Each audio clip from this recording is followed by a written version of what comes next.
Dinosaurs, the most sophisticated, best-engineered, highly adapted survival machines ever created by nature. These guys were very successful. 165 million years of evolution gives these prehistoric giants weaponry, defenses, and advanced senses able to put modern animals to shame. Now, with cutting-edge imaging technology, we can go deep into a dinosaur's body and reveal how adaptation makes them stronger, smarter, tougher. To me, it's the ultimate mystery. What allowed them to be so successful for so long?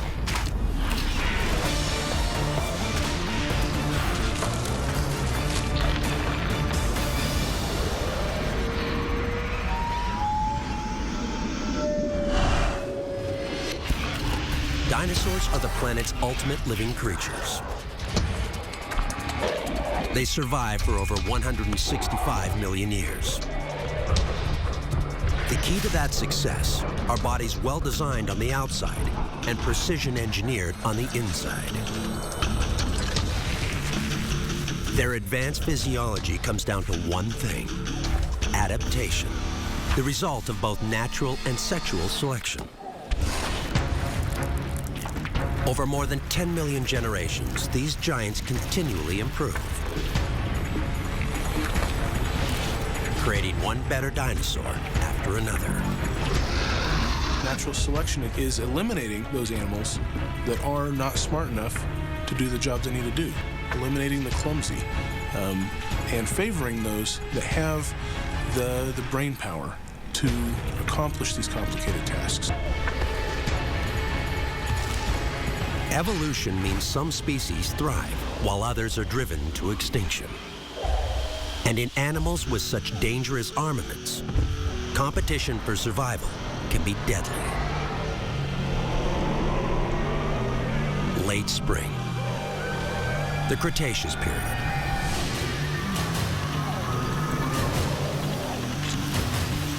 Adolescence is a critical time.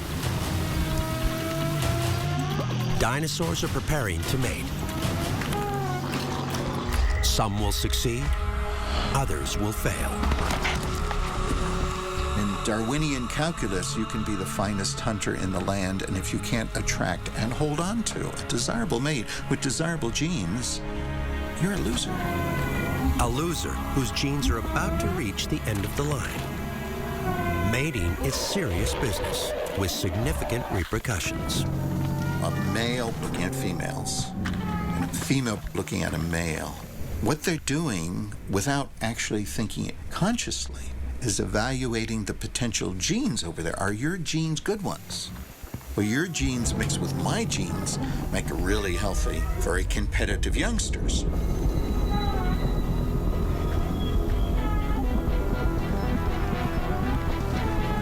Clues that males are approaching sexual maturity abound. The crest on an adolescent Parasaurolophus is now fully developed. Triceratops' horns have grown from little stubs pointing backwards to lethal weapons pointing forward. And Tyrannosaurus Rex has staked claim to a territory of his own. Male soon-to-be adults fight for the chance to prove they've got the right stuff. Females choose carefully. Only the strongest, fittest, or smartest males will do. And when it comes to reproducing, something else is critical: timing. Most big predators today breed only during a short interval in the year. Actually, most animals today breed only in a short interval, a couple days or a week or two. The outstanding exception being that peculiar predatory species, Homo sapiens. For egg-laying animals, it's almost always in the late spring or summer. That way the eggs can be incubating during the summer, during the warmest part of the year, when the climate is the most amenable to the production of young. To know when to mate, dinosaurs react to the change of seasons. In the weeks leading up to the breeding season, there would be hormonal changes taking place in the body of the dinosaur that are triggered by passing time itself, by the length of the day, for example. As winter recedes, the days get longer. Sensors in the back of the eyes respond to changing light, transmitting crucial information to the brain. A signal triggers the pituitary gland to release the hormone gonadotropin. These chemicals prepare their bodies to produce eggs or sperm. Raging hormones also trigger dramatic changes in behavior. Very different changes in males and females. For the females, that means stockpiling resources to produce the offspring. For the males, that means figuring out how they're going to beat the other males at the game of reproduction itself.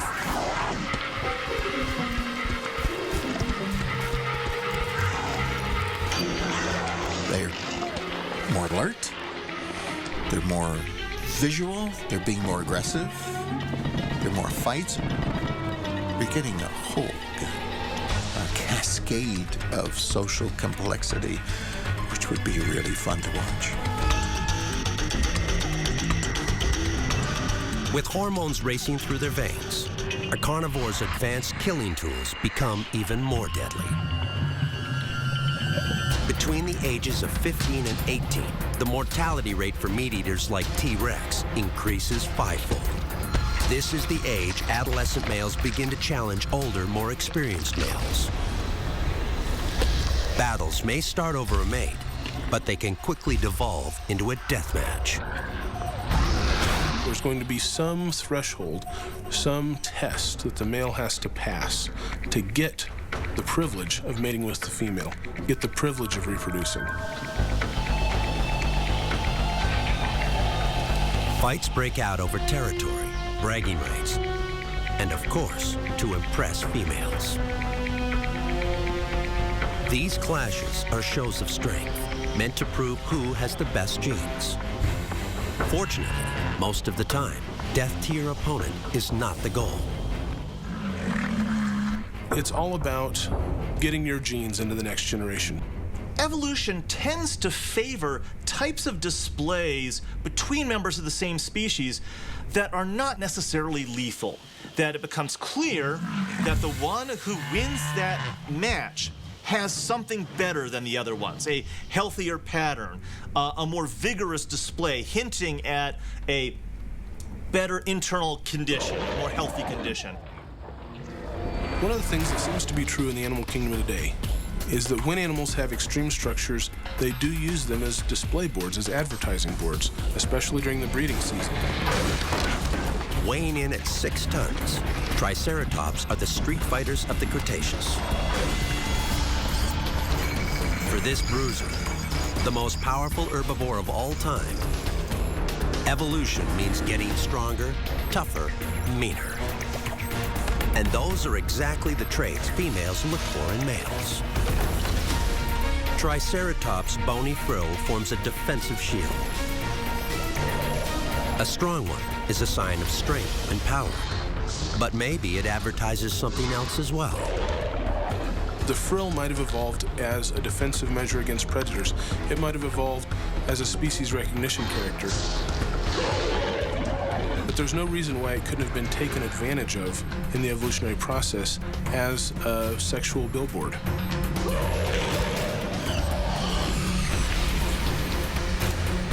Could a Triceratops frill, like a peacock's feathers, be a display of virility? One clue is that it changes color.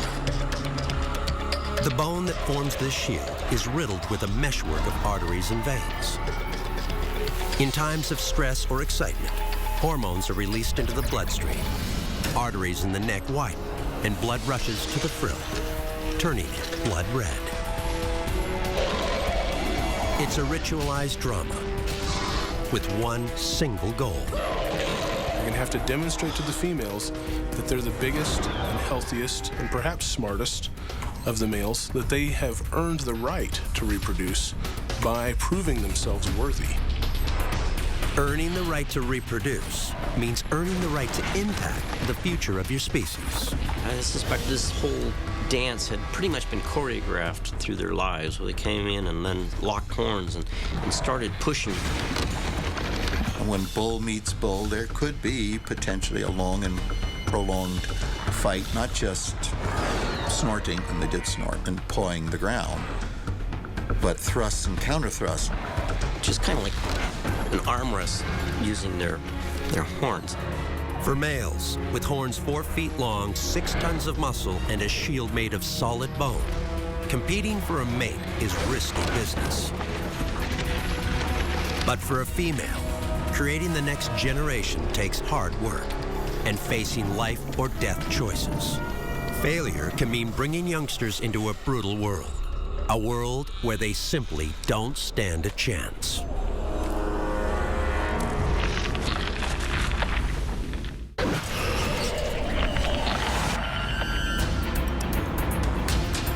During the Cretaceous, dinosaurs evolved into the most physiologically advanced creatures in Earth's history. A sauropodon can reach 60 feet tall, towering over its surroundings. Quetzalcoatlus is a flying reptile as large as a giraffe. And Tyrannosaurus rex is the most powerful carnivore to ever stalk the planet. All these traits are the result of evolution. Adaptation over millions of generations. But evolution is harsh and ruthless, especially for males. One by one, natural selection and sexual selection leave the weak and the timid behind. Most of the males are probably not going to be reproducing. So if you're a male, the problem is making it into that small percentage that are actually going to be sending their genes to the next generation. Evolution doesn't like losers. It only works when the best genes are passed on to the next generation. It's the law of the jungle, and the spoils go to the victor. The Darwinian calculus is this. If there's a large group of females there that you can control as one male, then you're going to risk fighting another male. The payoff is so big. If you win 20, 30, 40 cows, that's big. The payoff may be huge for the lucky male, but fatal accidents can and do happen. Trying to rule the pack can end badly, very badly, for a young buck.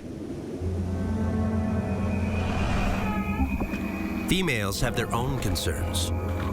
They must prepare to bring a new generation into the world, a new generation that needs to be a little bit better than the last. Fossil records show that dinosaurs needed to prepare for mating early in life. One of the things we're finding in common for all dinosaurs is that they started reproducing when they were still growing. And this tells us that life was cheap in the age of dinosaurs. These dinosaurs may be young, but they've got plenty of work to do. They must ensure that they are in good health, well fed, and have plenty of nourishment for their unfertilized eggs. As these big dinosaurs are growing up, there comes a point where they have to start putting some of their resources not just into growth anymore, but into reproduction. Whether a carnivore or an herbivore, calories are key. To be a successful mother, females need plenty of nutrients. That means high-calorie young leaves and shoots. Or if you're a carnivore, more red meat. Without it, no eggs. Females have to be stockpiling resources, big time. Lots of protein, lots of fats, lots of calcium. All those materials have to be stored in the body so that they're available instantly to start producing the eggs as soon as the animal's mated. Hormones in females stimulate the liver to send yolk to the ovaries. When her eggs are fertilized, the yolk will provide enough nutrition to keep a growing dinosaur embryo alive for as long as 3 months. A dinosaur mother-to-be also needs calcium for eggshells. The dinosaur eggshell is composed of calcium carbonate. Just like bird eggshells today, like some crocodilian eggs, have this hard calcium carbonate eggshell. And that eggshell protects the developing embryo. A single female sauropodon produces 300 to 500 eggs each season. That takes a lot of calcium, a mineral in short supply in the plants of the Cretaceous. So just how does this Leviathan, a creature requiring almost 400,000 calories a day just to survive, managed to maintain its girth and get enough nutrients to reproduce. Chowing down in springtime is crucial. That's when protein in plants is more available and easier to digest. Calcium is not very abundant in a lot of plants, and so you have to eat a lot. You have to focus on high-quality foods, high-quality plants, the buds, the shoots, the young leaves, to try to get those minerals, those nutrients, to build the babies. With Sauroposeidon's voracious appetite, tiny amounts of calcium add up.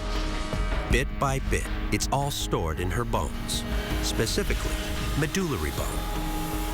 Medullary bone is very special bone that's laid down only by an ovulating female, and it's laid down to gather together calcium for calcium carbonate eggshells that they are making during ovulation.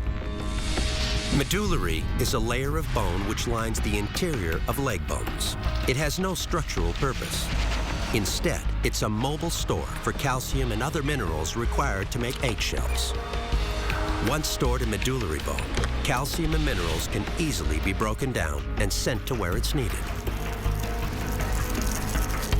So you're looking at the unfolding, the unpacking of something that starts out as a single cell into an animal that's almost the size of a whale, and it has to come off without a hitch. In Sauroposeidon, evolution has favored something else as well: the production of a tremendous number of eggs every year. And every one of those eggs takes resources. After mating, a female Sauroposeidon is now starting to grow the eggs inside of her. And eggs are expensive. They're protein and fat and calcium. Calcium for the bones of the embryo eventually, calcium for the shell of the egg. A single Sauroposeidon lays hundreds of eggs each season, but many are eaten before they hatch, and most hatchlings are devoured by hungry carnivores. Tyrannosaurus rex, on the other hand, has evolved into something entirely different. These powerful meat eaters are intelligent and well-armed. They are killers and scavengers. A female ready to pass on her genes is on the lookout for a male with huge jaws, a powerful grip, and a mouthful of steel-tough teeth.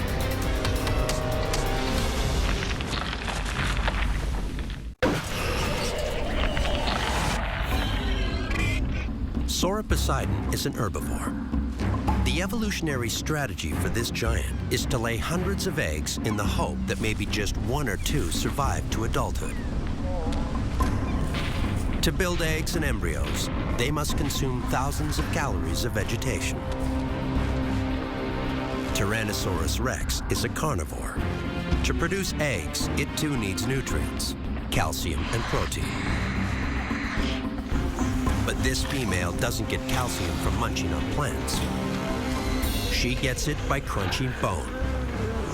The bones of plant eaters. Tyrannosaur could process a lot more of its prey, be able to digest more. It could get the meat from the marrow, the nutrients from the marrow. It could even digest some of the bone itself. And there's proof that T-Rex got its calcium straight from the bones of herbivores. We have T-Rex turds, we have coprolites, fossilized feces from Tyrannosaurus, and it shows pulverized bits of plant-eating dinosaur bone in there. So it munched down and crunched the flesh and the organs and the bones and swallowed all of it.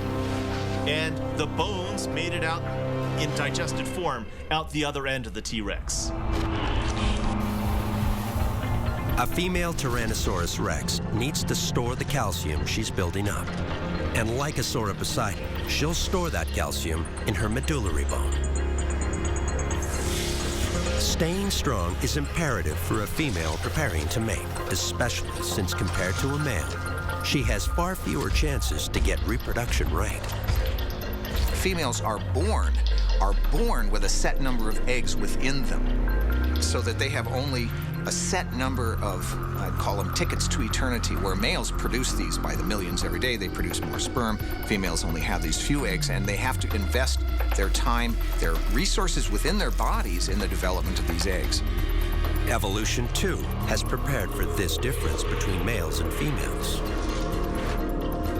One of the interesting things about dinosaurs in general, including T-Rex, is that if we look at their skeletons, we often see that there is one form that's bigger bone than the other.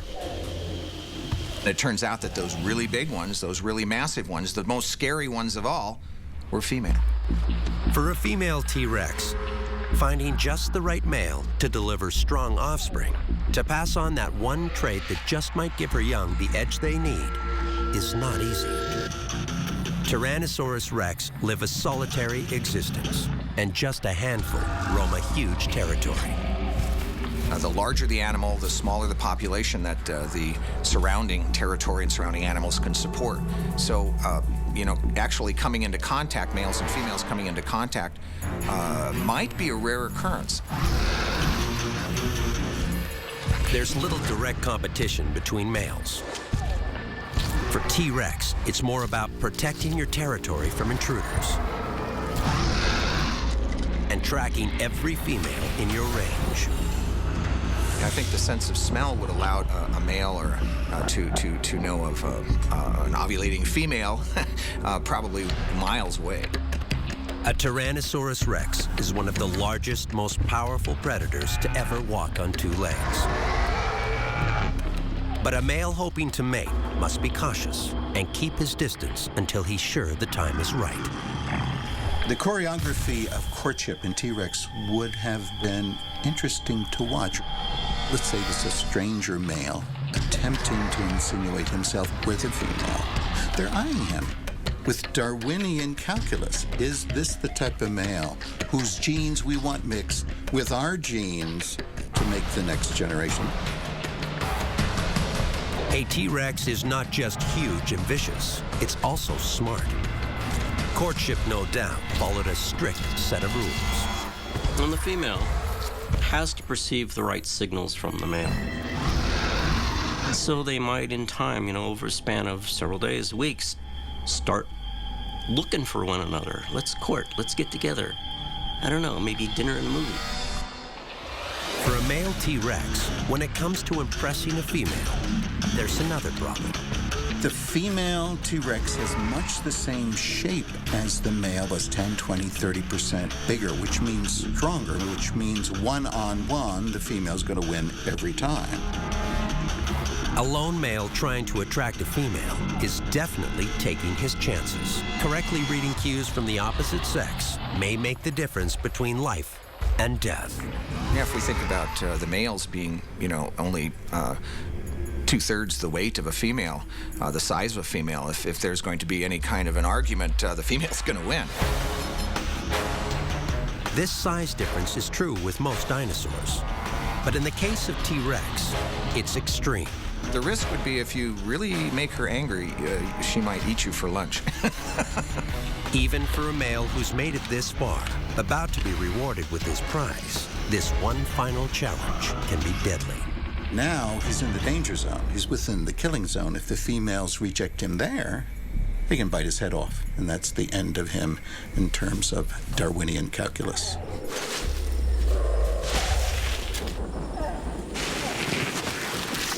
But in the end, despite the many risks and hazards, the strongest, most well-adapted Tyrannosaurus rex passes on his genes to a new generation. A generation that might just grow a little smarter, a bit stronger, and maybe even tougher than its parents.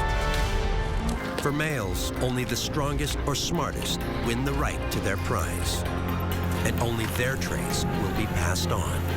Perhaps a longer horn, a stronger frill, a bigger slashing claw, better hearing, sight, or smell. The genes for less useful traits eventually reach the end of the line. Fossil evidence tells us much about how dinosaurs adapt, but reveals little about what courtship for these giants might have been like. If we imagine these big 3-4 ton Tyrannosaurs doing these mating dances, it's kind of weird. But one thing we do know is that the dangers of mating are real. Fossil evidence points to serious or even fatal injuries. Tails crushed, ribs and vertebrae fractured, skulls bitten. Dinosaurs create the next generation at their own risk. If there's going to be an attempt at mating on the part of the male, it really has to be certain that the female is receptive. Because if she's not, she can say no in quite a dramatic and indeed a fatal way. There's a reason why evolution put females in charge. When it comes to reproduction, they do the real work. So they get to decide which traits survive and which ones simply die out. The females are really the vital link in the chain here. They're the ones that are building the babies. But a little bit of sperm goes a long way. So most of the males are probably not going to be reproducing. Like animals today, most male dinosaurs battle it out for the chance to reproduce. Females look for a male who can prove he's stronger, tougher, and maybe more clever than the competition. But sometimes evolution goes another direction and rewards highly unusual and very specialized traits. Physically, Parasaurolophus' horn is useless as a weapon. It's hollow and fragile and just 1/10 of an inch thick. But as a communication device, it's a remarkably effective form of defense, able to send out complex messages, warning of danger or distress. Over more than 1,000 generations, this crest grows longer, and the sounds it emits grow deeper, low frequencies, able to travel long distances. Highly developed communication skills become a significant evolutionary advantage, and soon enough, females only want to mate with the guy with a great set of pipes. It's a sound generating organ. It can't help but generate unusual sounds by blowing air through this tube. And because each species has its own distinct shape, each species would have its own distinct sound. But just how did evolution create this bony crest, able to produce sounds that can travel for miles? It's simple. They got bigger. On the outside, the tubes appear to be only about 3 feet long. But on the inside, chambers loop back and forth, creating as much as 8 feet of resonance or natural amplification. Parasaurolophus generates resonant frequencies as low as 50 hertz, a sound almost as deep as a foghorn. We can now actually model the kinds of sounds that resonating chamber would make, and it turns out that they're deep sounds, low-frequency sound. Low-frequency sound waves can transmit for miles, even through dense forest. These calls warn of intruders, a significant defensive advantage.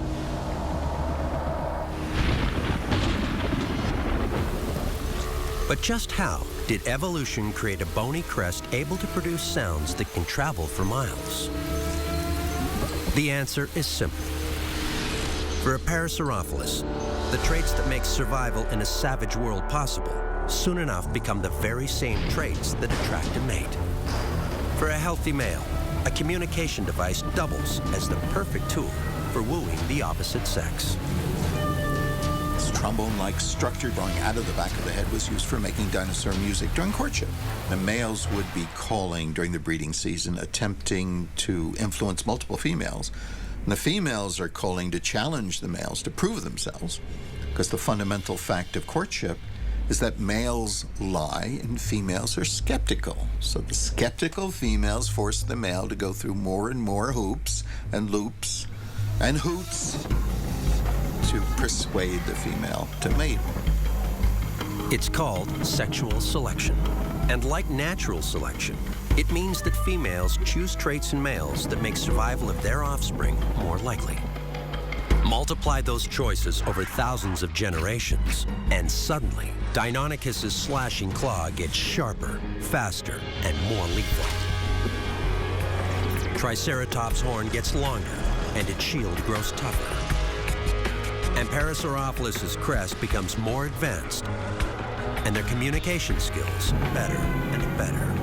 For Parasaurolophus, a female's concern during the breeding season would mostly be checking out the guys. That is, finding which ones seemed to be the healthiest and therefore were potentially the best fathers of the next generation. Evolution perfects not only Parasaurolophus' ability to make sounds, it also selects for genes that improve the ability to hear and interpret those sounds. Various male Parasaurolophus would presumably be making very loud, very raucous calls of a very particular sort. And the female Parasaurolophus would be judging the quality of that call, probably its sound, which may have represented how healthy the individual was, and its ability to be precise in terms of generating that sound, because it showed that was a creature with a healthy mind, with all the proper genes for a good Parasaurolophus. Males with the largest crests can produce the richest and lowest frequencies, sounds that can travel for miles. Those same low-frequency calls become highly attractive to females.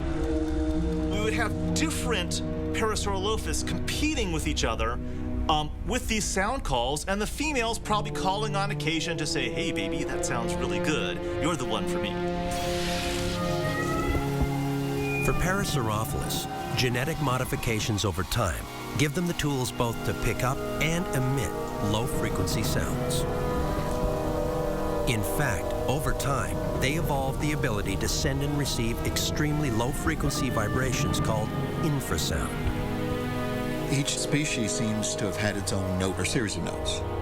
And you can have up to 5 different species of duckbill living in one place at one time. So in the breeding season, you'd hear 5 different orchestras, 5 different ranges of courtship note. And you'd feel them through your feet, too, as they go into those really deep notes. But Parasaurolophus is the exception, not the rule. For most females of the Cretaceous, finding a mate who's stronger, smarter, and packs more advanced killing tools than the next guy is crucial. But there's more. For a T-Rex male, surviving to adulthood most likely means he's had some good parenting himself. No doubt, he's also developed some strong hunting skills. And probably even learned to duck when Quetzalcoatlus swooped down and tried to steal him as a chick. In other words, you don't make it this far without some good genes to pass down. But evolution isn't just about mating. It's also about ensuring those valuable eggs actually hatch and grow up.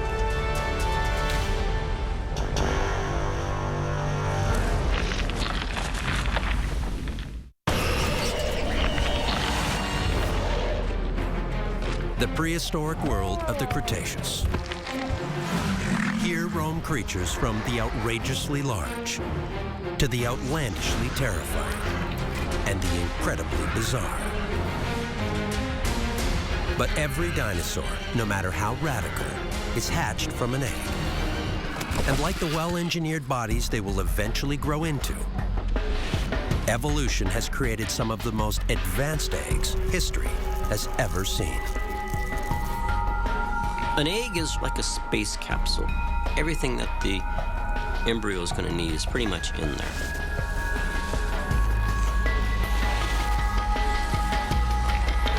And evolution took care of something else. The shell of a dinosaur egg is built like a motorcycle helmet, able to withstand a severe shock.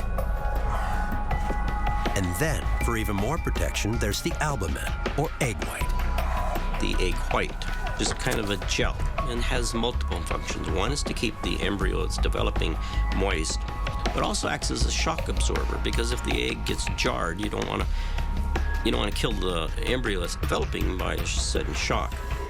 A well-constructed egg makes it that much more likely that a hatchling will survive. And when that youngster grows up, it will pass on those very same genetic traits that saved it in the first weeks of life. Inside this tiny home, a single fertilized cell divides rapidly. These cells become a myriad of tissue types that will make up bones, skin, nerves, and organs. Dividing cells also form brains, senses, and weaponry needed to protect this dinosaur as it grows up.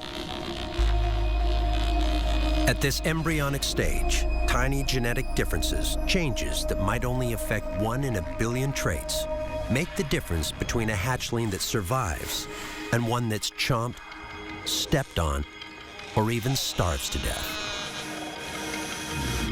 To be able to actually see a baby T-Rex hatching would be something akin to the excitement you would get by going into space, you know. So, I mean, I probably would give maybe just a little more money to go into space than I would to see a T-Rex hatching, but not much more. The age of dinosaurs is an era of sophisticated biodiversity. Diversity that proves one thing. Evolution creates not just one, but many strategies for survival. Yet for one creature, that strategy seems almost cruel. Over her lifetime, a female Sauroposeidon produces thousands of eggs, yet only 2 or 3 survive to adulthood. So what that tells us is that many, almost all of the offspring are being killed and eaten by predators. Losing virtually all of your offspring to carnivores sounds like an evolutionary nightmare. But in fact, it's just the opposite. That one survivor, that 1 in 3,000, may just possess the single trait, giving it the ability to make a quick escape as its siblings are eaten. Or it might inherit a genetic combination that allows it to grow stronger, bigger, and maybe even just a tiny bit faster. The sauropods are probably digging these nests, probably kicking out a little hole with the hind foot, squatting down, depositing a few eggs, maybe 5 or 6, maybe a dozen, covering them up, and then just walking away, forgetting about them. For months, Sauroposeidon eggs are left unguarded, warmed and protected by nothing more than dirt and rotting vegetation. The nests become killing fields. So I'm sure that many sauropod nests were found and destroyed by predators before the babies could even hatch. Yet with so much stacked against them, Sauroposeidon thrived for 15 million years. They're an evolutionary success story. But some scientists believe they could have achieved even more. If I was going to engineer a super sauropod, I'd give it a bigger brain, because it would be a negligible investment. We're talking about a few more pounds on an animal that already weighs 40 or 50 tons. But if it was smarter, then it could practice more extensive parental care. The babies themselves could be smarter. It could put fewer resources into reproduction and more resources into growing larger. Growing larger when you already weigh 50 tons sounds impossible, but it isn't. If I wanted to grow a 200-ton sauropod, that's where I'd start, with about 7 more pounds of brain. No land animal ever grew to 200 tons, but evolution did keep dinosaurs going for 165 million years. They adapt to a world of tremendous geologic change and soaring global temperatures, a world where little stays the same. But then comes catastrophe from the sky. A meteorite strikes the Earth.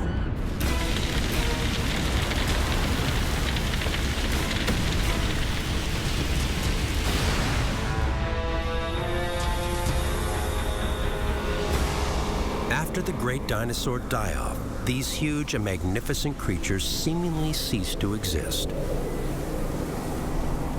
But things are not always as they appear. Maybe dinosaurs are still here.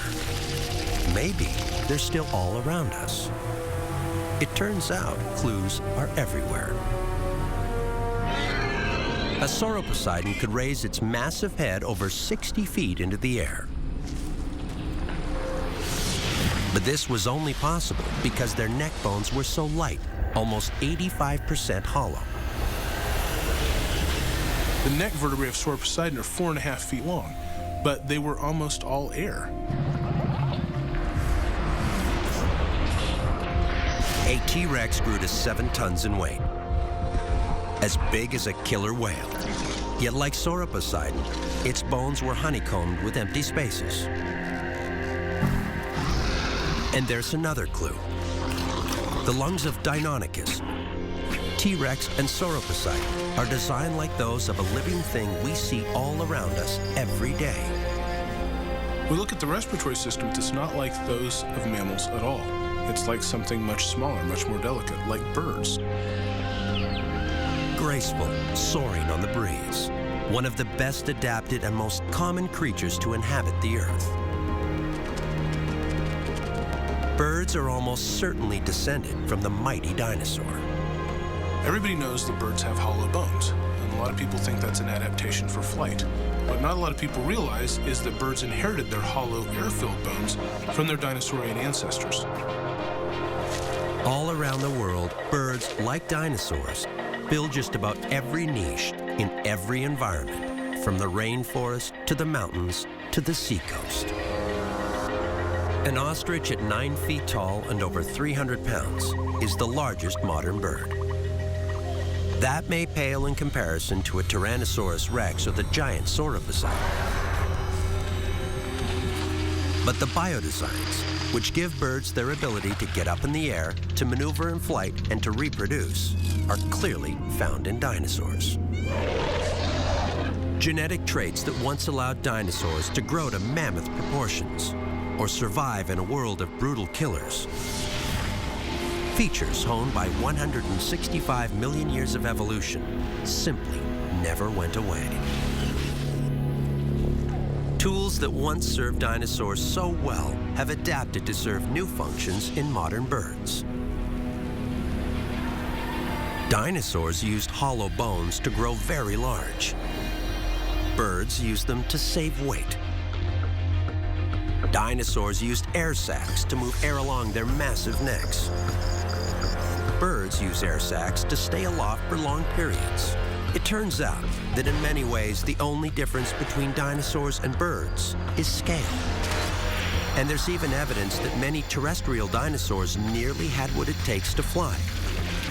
In fact, the arms and hands of Deinonychus work remarkably like a bird's wings. For Deinonychus, this high-speed motion creates a grasping claw able to dig deep into flesh. In a bird, this same bone allows its wings to flap at those same high speeds, the key to flight. Deinonychus arms were very specialized, much like modern birds. In fact, like a modern bird, they have the ability to fold their arms, or their wings, if you will, to the side. This is the same folding ability that allows birds to fly today. The wings of a bird in flight are a living example of Deinonychus's claw in action. Look at a bird out in nature as it's moving its wings back and forth. The pattern of the joints and the angle of the joints in the wings of birds closely match the pattern we see in Deinonychus. And there's one final clue. A clue that all but definitively connects birds and dinosaurs. And it's something you'd least expect. Something scientists call the furcula. We call it a wishbone. Wishbones today only exist in birds, yet virtually every one of the most ferocious carnivorous dinosaurs had one. In the end, the evidence points to one single conclusion. The mighty T-Rex, the wily Deinonychus, the graceful Quetzalcoatlus, the giant Sauropusite, all were just supersized birds. So next time you sit down, ready to carve that Thanksgiving turkey, just imagine what that bird's great-great-great-great-grandparents could do to you.